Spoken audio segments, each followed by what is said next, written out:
Hi, and welcome back.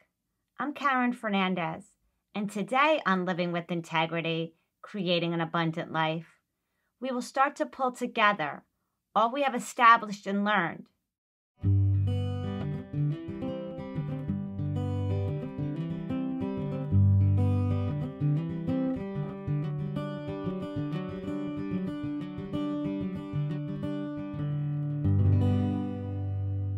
Now that we have an understanding of the importance and significant purpose of developing a daily routine for ourselves, mind, body, and spirit, as well as having that daily conscious contact with God, we start to see our lives opening up in ways we've never experienced or noticed before.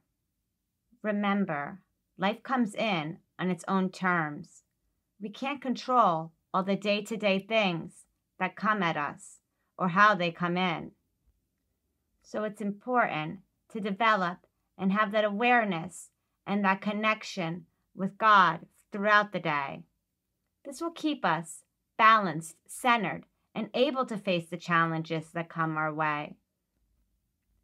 When I was in Dubai, I really enjoyed and marveled over the public call to prayer that happened 5 times a day. They do this at dawn, midday, sunset, and nighttime. I felt the presence of the Holy Spirit out in that land. There was a level of reverence amongst the people. I admired that, and as a Christian, it is something I applaud, appreciate, and commend our Muslim brothers and sisters for observing. We can all learn, grow, and be witnesses to one another. When we wake up and make our daily intention for our day, we would be wise to renew our intention throughout our day. This will help us, not only for seeing the bigger picture, but it will also help us fight and knock out any sluggishness, laziness, feelings of irritability, impatience, confusion, or angst. Breaking up your practices for yourself throughout the day will also do the same. In the morning, if you don't feel like getting up extra early to do everything, then start off your day with setting your intentions and connecting to your source, along with just 15 minutes of meditation is all you really need to get yourself aligned with the start of your day. At lunchtime, reconnect and check in with yourself and God. Do some body movement, like going for a walk, outside if you can. Practice some mental rehearsal. Incorporate a few breathing exercises. Then after work, before or after dinner, do some breath work, yoga, or another exercise practice that will have you moving your body. These practices are extremely helpful to us because they not only elevate our mood and energy levels, but they will help us to break up and process out what we take in each day. Whether you are experiencing mental or physical stressors, we need a healthy outlet to release our daily, day-to-day life, tasks, and pressures we feel. Instead of bottling them up and looking for instant gratification that may be unhealthy when done long-term, because one way or another, we need and want to release them. Our bodies were made for this. When we do our practices on a regular basis, we start to feel better physically, mentally, and spiritually. We will start to feel energized. Creative passions will open up in our minds because we are finally able to release those repetitive negative blockages that were stuck there. We will have enthusiasm for our life, where we once felt boredom, restlessness, anxiety, or unfulfillment. This is a great time to start to contemplate a deeper purpose and desires that we want to fulfill in our lives. We've already practiced it with mental rehearsal, but now we can take this a step further and begin the practice of contemplation and reflection. We can begin to reflect on all the ways we are growing, expanding, changing, or evolving. When I suffered an over-exercise addiction, I was at its mercy, like I was with my food addiction. I had to have huge blocks of time each day for cardio, either running outside or at a gym on a treadmill. I wouldn't go places if it meant me missing my workout. And if I ate something, I needed to work out, especially doing cardio, after every meal. I was a slave to going to the gym. I went every day, twice a day sometimes. In the winter, I would wake up at 4 a.m. to leave for the gym at 4:30. I would run for 90 minutes on the treadmill at a pace of 6.0. I had a lot of knee issues. I lost the arches in my feet from running so much. I had hip and lower back pains. If I missed a workout, it would consume my thoughts. I would restrict my food intake that day. Years of my life was ruled by this way of living. Food and exercise controlled most of my waking thoughts. Self-reflection is a great practice because it helps us gain perspective of ourselves in the past and where we are today and how far we've come. I'm so grateful and thankful to God for being with me in my darkest times, and not only being with me, but inspiring me and giving me the courage, strength, and grace to rise again and again after every slip and fall I would have during those times of my addictive and compulsive behaviors.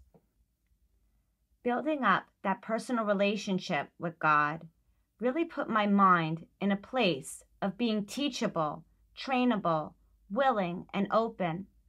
I worked really hard on many areas of my life. One of the biggest fruits I obtained during this work was it built up my self-esteem and confidence in myself and my abilities. You really have to love yourself to get anything done in this world. Lucille Ball. It's true. We have to have healthy self-love, and it has to be balanced. Otherwise, we are at conflict and war with ourselves internally. If we have low self-esteem, negative self-talk, or operate in self-doubt. And on the other end of the spectrum, if we are haughty, puffed up, and arrogant, we become stumbling blocks for ourselves. And our interior growth and emotional IQ will be at a deficit. Reflecting upon and appreciating our growth, as well as acknowledging our transformation and progress in life, is important. It puts us in a place of gratitude and opens us up to receive more. Looking back and seeing where we once were to where we are now, all the things we've overcome, it's humbling and it will motivate us to keep going. I am proud of my achievements in my life. I now know my struggles were never in vain. I grew in ways I would not have if I didn't experience these situations. I also know our stories are not for us alone. We get to help others who walk down similar roads. At times in my life, I felt like I was never going to get out of the darkness that I felt stuck in. It seemed like when one problem or issue was ending, another was just starting. How did I overcome my eating disorder, exercise addiction, drug dependency, codependency, smoking addiction, chronic depression and anxiety? I can't claim this as something I achieved on my own. I also didn't have a support system. I hid my addictions from my dad and isolated myself from friends. I was alone a lot for years. And being alone with sick, negative thoughts and low self-esteem is the last place you want to be when dealing with so much pain, loss, and addictions. But I did find the best support system in my Creator. I trusted and believed in the promises that God would not abandon me.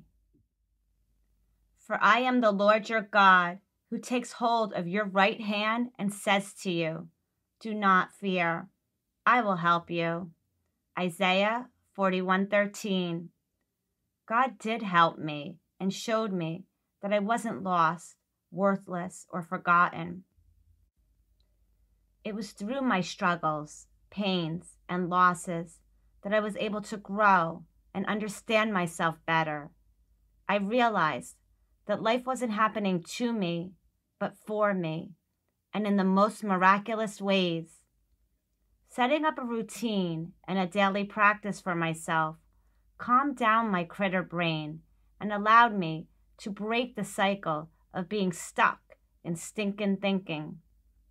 I was then able to get back into the game of life without the excuses, complaining, or feeling like a victim. I was able to fully show up for myself, and then life started to open up for me. By balancing all areas of my life, mind, body, and spirit through my practices, I was able to let go of control. I slowly was able to stop over-exercising. In 2016, I completely stopped running. I don't feel like I had an active exercise addiction at that point, although I still like to run 3 to 4 times a week, but only for 30 minutes. But from all the years of the chronic abuse my body endured from over-exercising, I kept having bad flare-ups from old injuries. So I chose to make the decision to walk and hike instead. At first I didn't like it because I wasn't getting that quick endorphin high. But over a relatively short amount of time, I really started to appreciate and enjoy my walks. My mood did elevate, and my body thanked me for it. I also ended my gym membership in 2020 when I couldn't go due to the pandemic. I have had a gym membership since I was 17 years old. I belonged to many different gyms over the course of my life. Many times I belonged to 2 gyms at once because I liked the hours and locations. Letting go of a gym membership is huge for a former exercise addict. I think belonging to a gym is great. I definitely recommend it for people. But things in my life changed, and I was able to adapt and be flexible to that. This is something I reflect upon with gratitude. I still work out with free weights in my office 4 to 5 times a week. When the weather is permitting, I walk daily about 30 minutes. I do yoga and stretching off of YouTube a few times a week. I feel in a good place with my practice, and I know that I am the boss of me, and it's not my emotions or feelings that are running the show. If we truly want something in our life, our desire to achieve this has to be greater than the fear we feel or the excuses we make. How do we get there to make that desire stronger than the fear of the unknown? If someone or something in our life isn't serving us, we have to be willing to honestly look at what is really going on with our behaviors and with how others are treating us, with their actual actions, not only their words. We have to be willing to release it or them with acceptance and gratitude.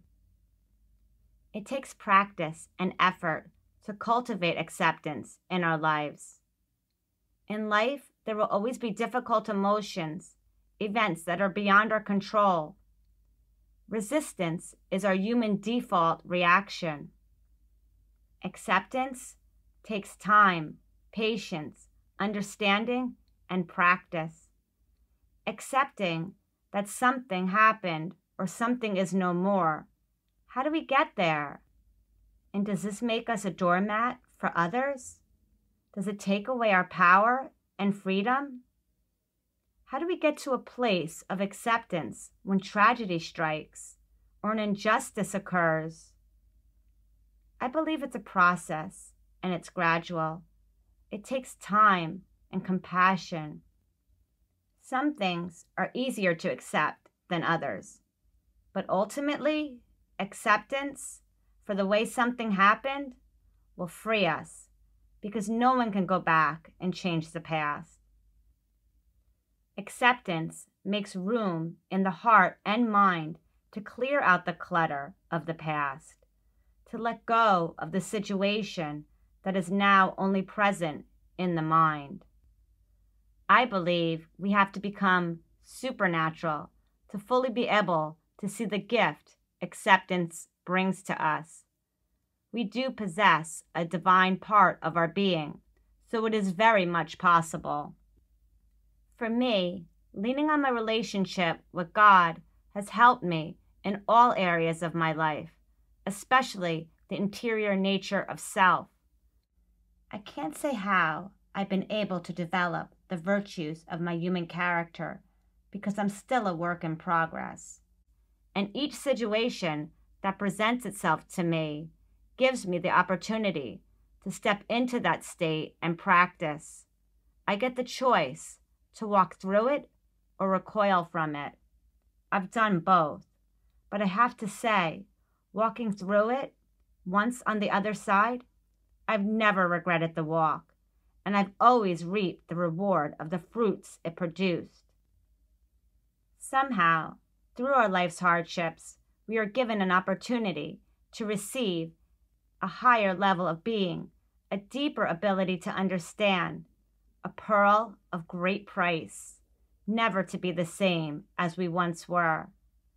For me in my life, I don't feel sorry for myself, and I definitely don't want anyone else to feel sorry for me or pity me. I haven't even gone into some of the deeper, darker stories that make up my life. But I can tell you this, that I have done the work, I know my worth, and I understand the value that every experience in my life has brought to me. I'm excited for my future. I look forward to the new friendships and relationships that I will welcome in. I am not afraid to put myself out there. I am confident, fierce, and strong. I didn't let life harden me or scare me. I still advocate being kind, helpful, and considerate of others. But I also say, don't be a doormat. We are not called to tolerate manipulation, abuse, or phony friendships that are just smoke and mirrors. As you advance on this path, you'll be able to tell a person by the fruit they produce. Pretty easy and fast. When we step into integrity, it's not hard to see the truth for what it is. When we watch and see words, behaviors, and actions of others, and we take off those rose-colored glasses of seeing what we want to see because we've invested so much energy, effort, and time into something. It's okay to walk away. It's okay we gave our trust, love, or friendship to someone who didn't value or respect it.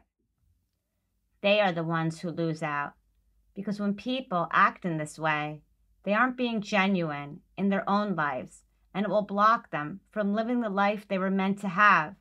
We were all meant for deep levels of joy, peace, contentment, and abundance. To live a life of authenticity and integrity is to live a life of true and total freedom. The work we put in to achieve this is worth its weight in gold.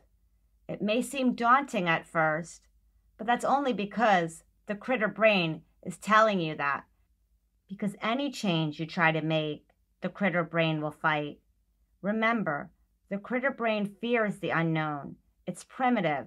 Its main function and purpose is survival.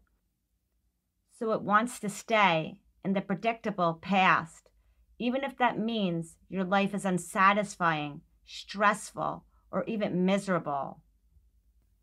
Anything new we take on seems like a challenge at first, because we tend to think of what we have to do all at once, and we look at it all in its entirety.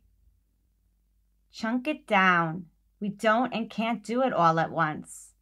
Little by little, we achieve and advance. There are only 24 hours in each day. Understand that this is an accumulative effort, and the more we do, the easier and better at it we become. Time is going to pass us by either way, because time waits for no one. Why not take this time and make it work for you? See what new possibilities can open up for you in your life. Over time, the work becomes a work of no work and just becomes our way of being. Our experiences are enriched, and our life is nothing like it used to be. We are living the lives we only dreamed about but never thought could really be possible. If you can dream it, you can achieve it. The desires in our heart were put there for a reason. If you don't believe me, put in the effort and keep trying. You'll see, it will happen. We all are capable of achieving this. It starts with an interior transformation, but it will manifest into our physical reality. Remember, nothing changes until we change. This is an irrefutable fact.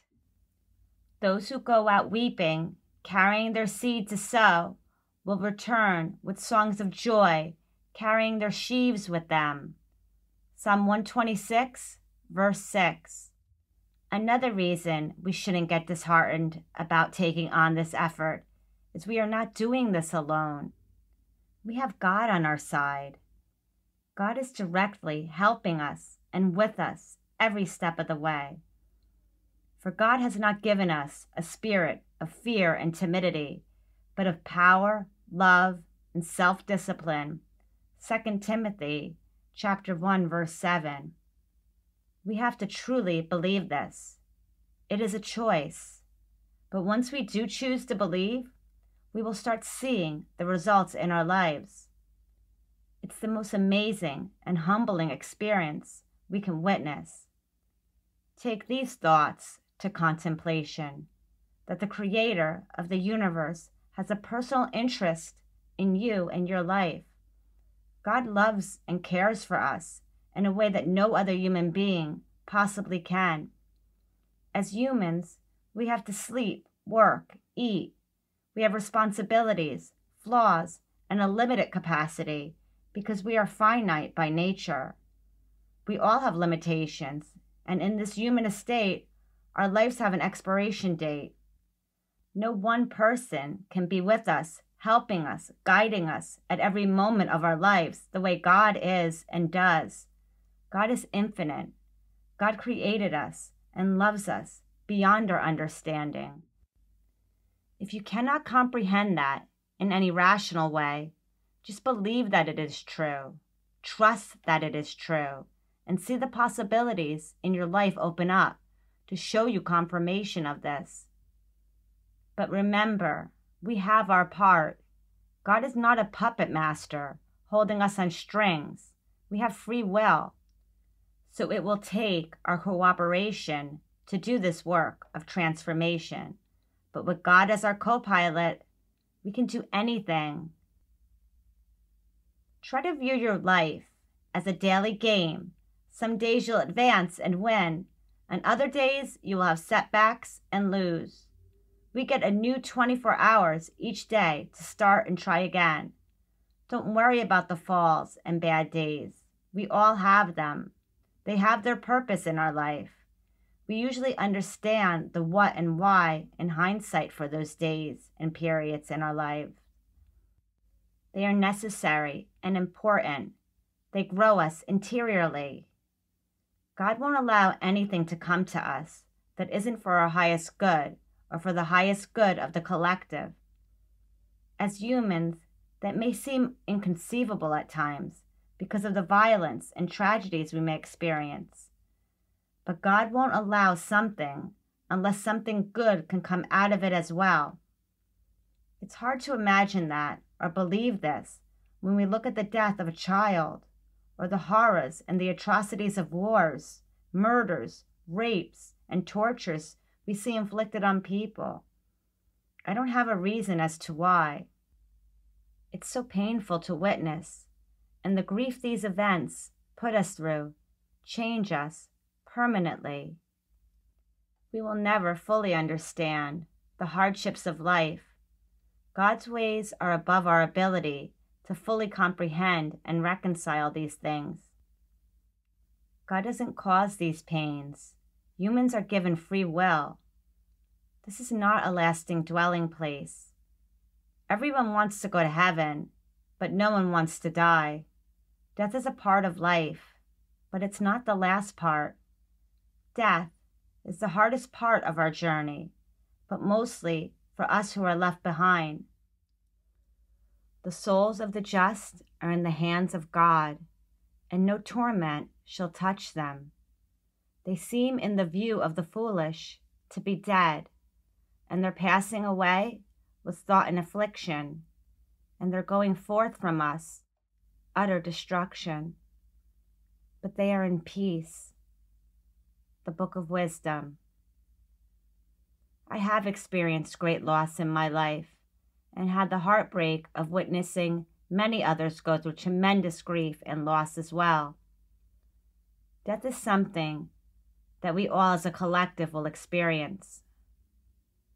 Being alive means understanding the meaning of loss through death. As humans, death and loss is something we all share in common and we can relate to. And at some point in our journey, we will face our own death. We will not personally get the chance to know every person who walks the face of this earth, but in unity, we share the same deep suffering it is to lose someone we loved and cherished. I believe, without a shadow of a doubt, that there is a paradise beyond our comprehension that is waiting for all of us. But, as it has been written, what no eye has seen, what no ear has heard, and what no human mind has conceived, the things God has prepared for those who love God. 1 Corinthians chapter 2, verse 9. I've personally witnessed too many signs of confirmation that there is life on the other side. Just as we started a practice of visualizing what we want to transpire in our lives through mental rehearsal, we would also benefit greatly from starting a practice on meditating, visualizing thoughts of what heaven will be like, what awaits for us there, seeing our past loved ones happy and experiencing so much joy. This is extremely healing, especially for a grieving heart. Envision yourself with your lost loved ones, able to hold them, kiss them, and tell them how much you love them and how much they matter to you. See them fully healthy and able to do all the activities and events they love to do. In your mind's eye, travel to distant, beautiful lands and see all the people at peace with one another. This is healing the receptors in our brain. Say all the things that you may not have been able to say to your loved one who passed on. Embrace them. See your pets who have crossed over the rainbow bridge, happy, healthy, and ready to play. Let this form of mental rehearsal turn into contemplation of heaven. Take this contemplation of heaven further.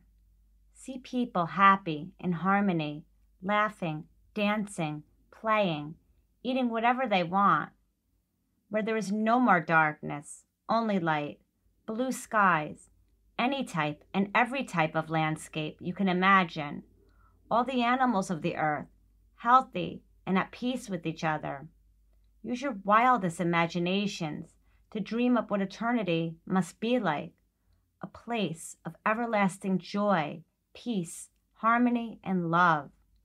See yourself in the presence of your Creator. What will that even be like? The joy, the bliss, the ecstasy. Let these thoughts stir your soul and invoke feelings that will elevate your heart and mind in awe and wonder.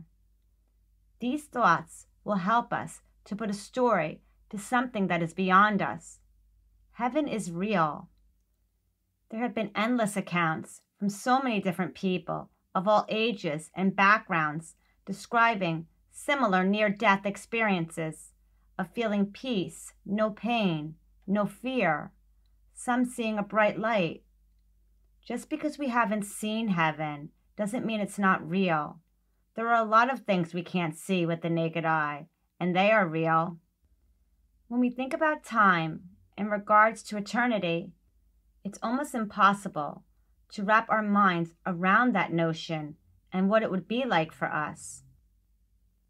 Considering the lifespan for humans is around 80 years old, some make it into their 90s, or even a little over 100 if they are strong. It would do us well if we made more time in our life to contemplate heaven. After all, we will be there longer than we are here on this earthly realm. Maybe meditating on heaven will help us as a collective to grow in joyful anticipation, and it will give us what we need, knowing our true, lasting citizenship is in heaven, where no walls, borders, or countries will matter. We have to open our hearts and minds to retaining that childlike awe and wonder. When we start walking on this path, we will see things start to line up. These synchronicities will be further confirmation for us. If you are open to signs, they will come. If you are closed off, you won't see any. To one who has faith, no explanation is necessary. To one without faith, no explanation is possible. Thomas Aquinas. These are individual choices that we get to make. No one can teach someone how to have faith. Faith is a gift from the Holy Spirit. But if we seek it out, it will be given to us. Ask, and it will be given to you. Seek, and you will find. Knock, and the door will be opened to you. For anyone who knocks receives, and he who seeks finds, and to him who knocks the door will be opened. Matthew chapter 7, verse 7 to 8. Some people say you shouldn't ask God for signs, but I don't think it's wrong. If we are actively doing our part and we need some confirmation that God is with us, call upon God. Talk to God as you would a best friend. If you need a sign to know your faith is not in vain, I believe God will provide. God wants a relationship with each of us. We won't get signs all the time in the beginning, but when we need it the most, they will come. We have to be open to seeing them with the eyes of our heart before we can see them with the physical eyes of sight. God is never outdone in generosity. The closer we try to develop a relationship with our Creator, the more we will actually start to see God at work in our life. Draw close to God, and God will draw close to you. James 4:8. I feel and see signs all around me every day. My overall general mood and well-being is different than it used to be. I feel happier, more peaceful. I wake up energized. Enthusiasm and excitement are in my life on a regular basis. I feel more alive. There is nothing in me that makes me any different than anyone else. I used to wake up with total anxiety and I dreaded getting out of bed. This is a total transformation for me. I believe this state of being that I'm entering will only get better and better. This is available for us all, every day. We have to let go of the doubt, haughtiness, and thinking we know it all. It's okay and healthy to be skeptical, because skepticism allows us to feel both doubt and believe. But cynicism is a stumbling block because its baseline is that of distrust, a lack of faith and hope, which keeps a person closed off and cut off from being open to possibilities. These are choices we get to make for ourselves. I believe our feelings and emotions let us know when we are aligned or when we are out of alignment with our purpose, plan, and our Creator. When we take the time to nurture our relationship with ourselves and with God, we start to feel that peace that surpasses all understanding, and that will be confirmation enough. Further confirmation will start to flow in naturally and organically. We will witness the change in our own attitude and outlook on life. Some people may say they don't have time to do these practices. They have too many obligations. They are already being stretched too thin. But the funny thing is, when we take the time daily and keep at it while practicing mindfulness with others, our life shifts in ways we never would have imagined. I can't explain it. It has to be experienced. Things open up and start happening where you'd be surprised how much more you'll be able to get done. When we start taking the focus off our struggles and start feeling the gratitude for what we do have, it helps to lift and take off that invisible cloak of darkness or heaviness that hangs over us when we are stuck in negativity about our own personal lives or the world at large. When we make the time to put in small efforts to be kind to people, acknowledging someone we see during our day, this helps us just as much as it helps them. We realize as we journey on this road that everyone is struggling with something. No one's life is worry-free or pain-free. A smile goes a long way. Saying hello to someone you pass on the street, making eye contact with the cashier at the store, and being friendly with small talk. These acts could brighten someone's day and make their day a little less burdensome. And these are part of our practices. We can always find time and a place where we can do our practices. Give someone a break and let them into the flow of traffic while driving. Wave and acknowledge someone when they let you in. These small gestures of goodwill are like little seeds of love that we are planting. They will help us to advance even further. Or think of them like a free extra credit question on a test. These acts of kindness, charity, and goodwill will help our score go up, and we start to level up on this spiritual plane in life. Knowing that we are all part of the same game, we can help each other advance. Understanding that we all have hurts, losses, and disappointments. Maybe we can extend some patience to an older driver on the road who is driving slow. For one day, we may be the ones in that position. Getting older is a part of life, and it's a gift because not everyone gets this privilege. These acts of patience, kindness, and love we send out to others throughout our day will come back to us and help us in areas of our life we may be struggling with. Grace flows through charity. Developing and becoming more patient while driving will start to enhance your patience at home or work. When someone starts talking to you at a store, or you bump into an acquaintance while rushing around doing your daily errands, and they start chatting you up, are you smiling on the outside, but inside you are becoming irritated and annoyed, wishing they would shut up and go away because you are pressed for time and you have a lot to do? At that moment, breathe, relax, and let go. God brings us our day-to-day life events for a reason. I do understand being short on time, but when we understand the bigger picture, we start to view all things as a benefit instead of an inconvenience or annoyance, and life becomes fun again, like when we were children. Remember, try to make your day-to-day life like a game.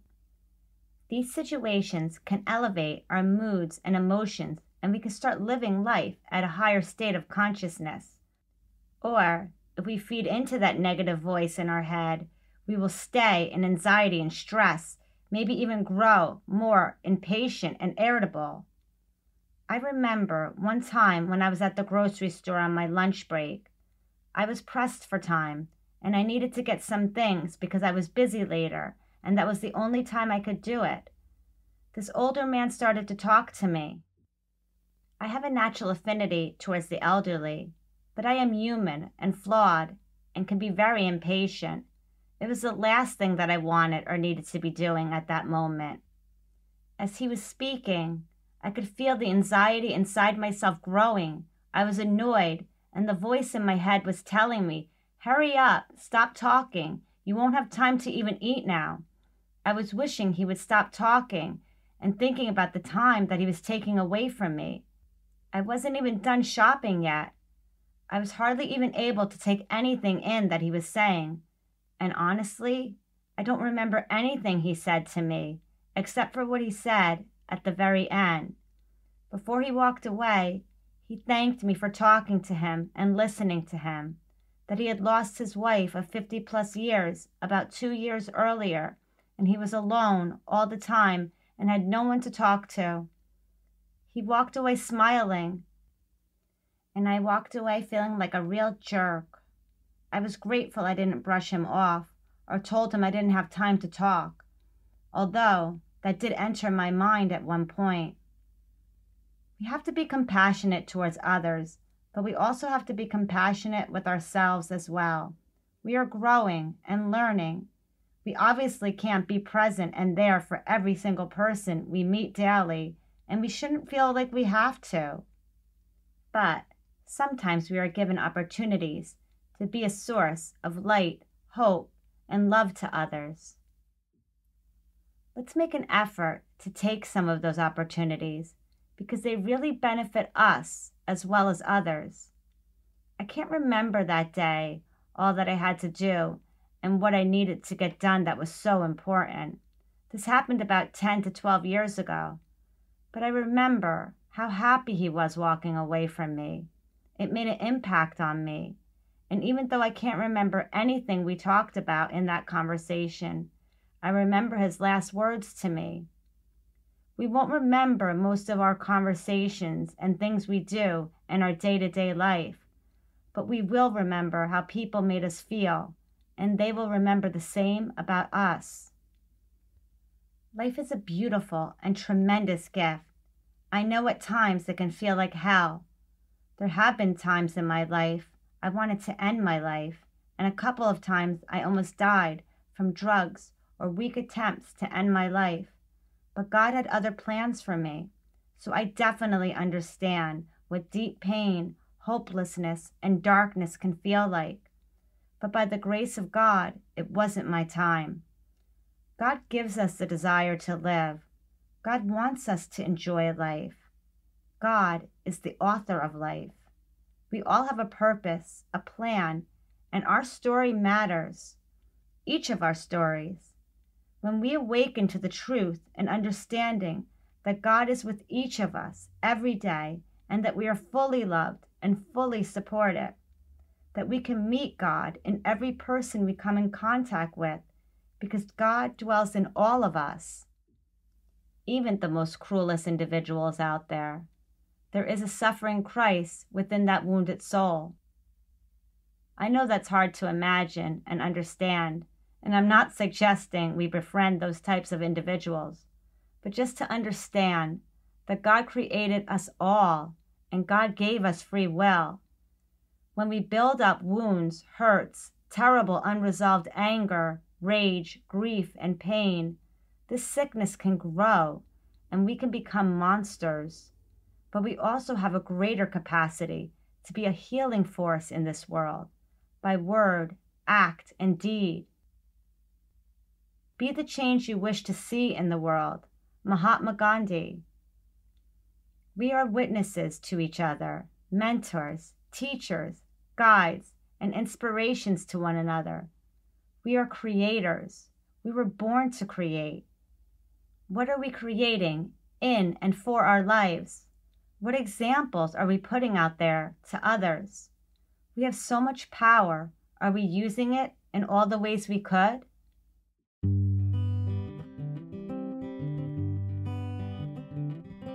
Tune in next week when we will talk about finding the vision and purpose for our life, and we will face our biggest challenge, ourselves.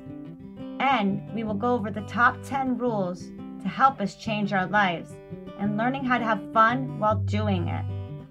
If you are interested in a more personalized one-on-one experience, contact me through coachingwithkaren.com, where you will go through a 12-week program with me, and you will be given the tools that are scientifically proven to work. You will also receive lists of foods that are right for your body type that will help you burn fat more efficiently and effectively.